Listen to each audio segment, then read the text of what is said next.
My name is Dr. Charles Shidlofsky. I'm a neuro-optometrist from Plano, Texas. I got involved in this study largely because of the success we had with treating one particular patient. What happened was an article was written in Sports Illustrated about this particular individual, and I got into contact with the Visual Snow Initiative at that point in time. And they were talking to another doctor out in California, Dr. Terry Sang, and they connected us both, and we decided to put on the study.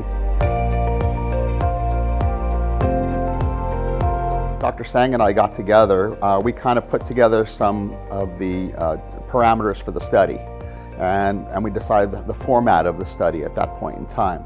And what we decided to do is we utilized a kind of a visual comfort index. We gave everybody the survey at the beginning of the study, and then in the middle of the study, and they'll all get it at the end of the study. And so we were going to see what changes with their symptoms over time. And that's really kind of what we're looking for. Obviously, if you take a person and you improve them 50%, to them, their quality of life may have increased significantly more than 50%. So what we're looking at is, how are we changing their lives at the end of this? Because this is a study, I've been blinded from the actual results. From what I understand, we are seeing many people who are showing improvements. Based on the feedback I've gotten from my vision therapists, I am very hopeful that we'll have a very good outcome overall. This is what they call a prospective study, okay? And what that means is we're taking a group of patients, we're actually putting them through the process, and we're measuring their results. And we measure it, as I said, through these quality of life surveys. The results are basically hidden from me until the very end. So I cannot make any bias to the overall outcome.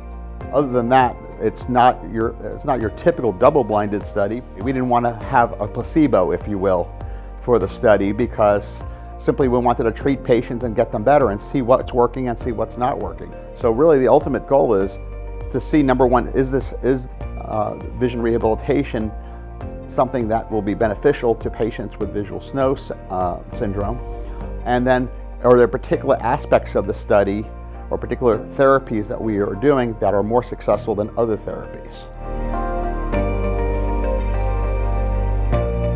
We are currently accepting a few more patients. We only have a few slots left. Typically what we'll do is we will send them a survey to hear about their particular symptoms of visual snow, and then we'll determine if we need to bring them into our office for an evaluation. I think what's really important for people to understand is that anytime we do therapy, it's not a protocol. Every patient is individual. I've always said, you've seen one thing, on a patient. There's no two that are exactly alike.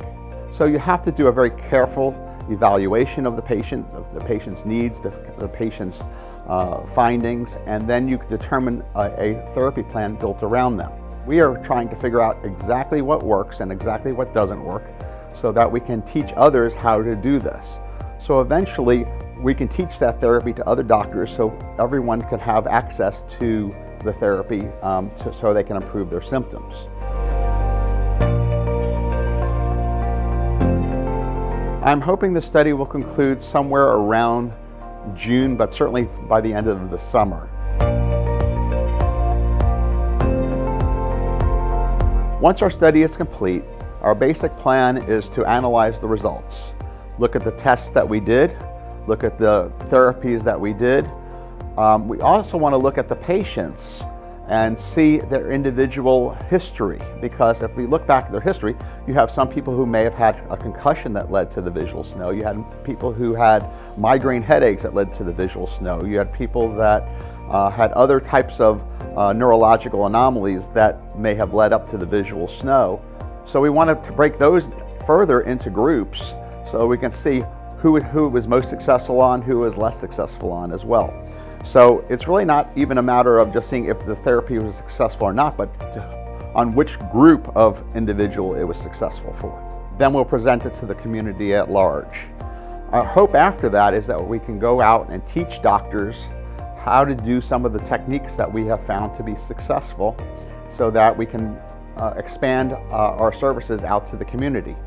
Looking at some of the in-office therapies, we should be able to see a lot of success and be able to share those aspects of it. We are very encouraged by what we're seeing with our patients right now, and we're looking forward to actually speaking at the Visual Snow Initiative conference coming up. We're really looking forward to presenting there, showing our results, and then spreading it out to the Visual Snow community.